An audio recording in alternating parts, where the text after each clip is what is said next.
Assalamualaikum warahmatullahi wabarakatuh. Aku Ayu Fardani. Di sini aku bakalan menjelaskan mengenai sejarah komunikasi dan juga sejarah ilmu komunikasi. So hope you guys enjoy and let's get started. Nah, sebelum kita membahas mengenai sejarah komunikasi, ada baiknya nih kita juga mengetahui apa sih sebenarnya definisi komunikasi itu. Nah, menurut Hawking, James, dan Kelly, komunikasi adalah suatu proses di mana seseorang menyampaikan stimulus atau pesan yang biasanya dalam bentuk kata-kata dengan tujuan untuk membentuk perilaku orang lain atau khalayak.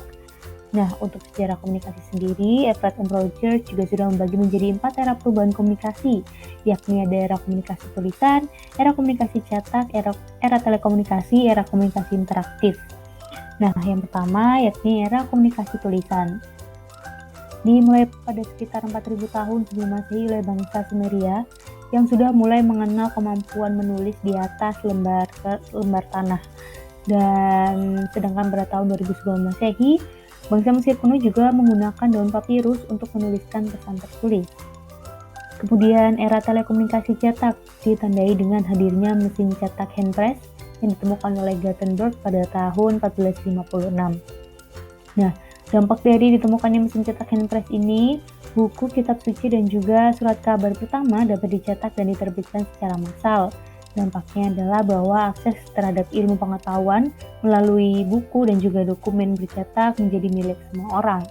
Nah, perlu diketahui bahwa sebelum hadirnya mesin cetak handpress ini, buku maupun dokumen-dokumen lainnya itu hanya bisa dinikmati oleh beberapa kalangan saja karena memang jumlahnya yang sangat minim. Oke, kemudian era telekomunikasi pada tahun 1844 ditemukannya alat telegraf oleh Samuel Morse, dan juga di tahun 1876 ditemukannya telepon oleh Alexander Graham Bell. Nah, untuk alat telegraf sendiri, cara bekerjanya adalah dia mentransmisikan pesan berupa kode Morse melalui kawat.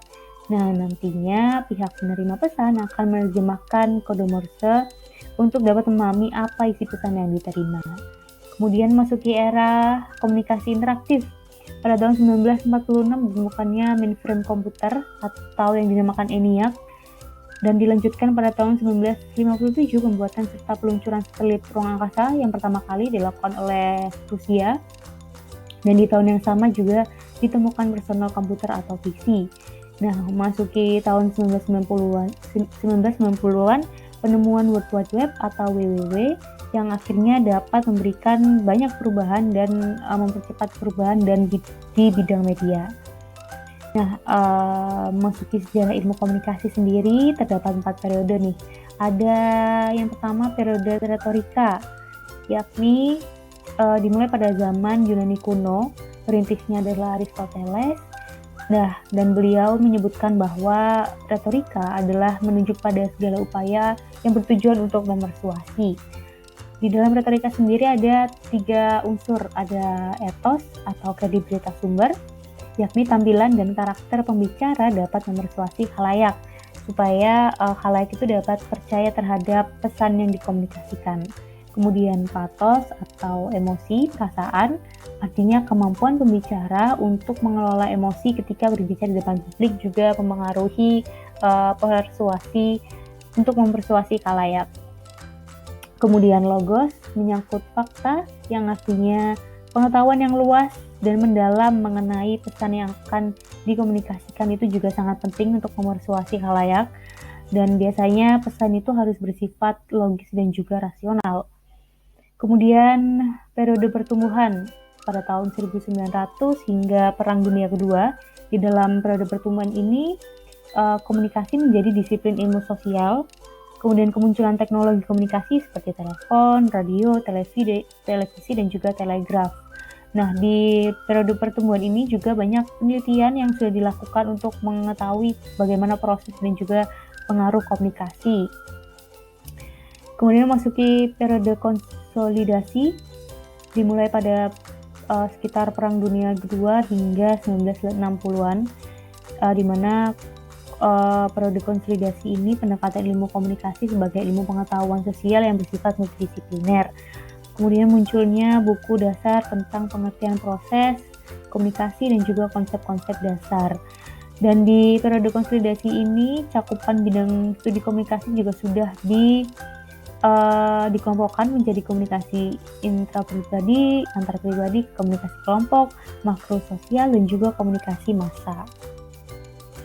Dan di periode teknologi komunikasi yang terakhir, dimulai pada sekitar tahun 1900 hingga sekarang. Nah, sejak 1960-an, perkembangan ilmu komunikasi juga semakin kompleks dan mengarah kepada spesialisasi. Dan juga sudah terlihat melalui jumlah universitas yang menyelenggarakan berbagai program pendidikan komunikasi juga semakin banyak. Nah, di periode teknologi komunikasi ini juga lebih banyak lagi literatur komunikasi seperti buku, jurnal, dan juga hasil penelitian serta teori dan model-model komunikasi. Kemudian kemajuan teknologi komunikasi dan informasi seperti komputer juga sudah mulai berkembang sangat pesat. Nah, itu tadi penjelasan saya mengenai sejarah komunikasi dan juga ilmu komunikasi. Saya berharap video ini dapat membantu dan terima kasih sudah menonton. Wassalamualaikum warahmatullahi wabarakatuh.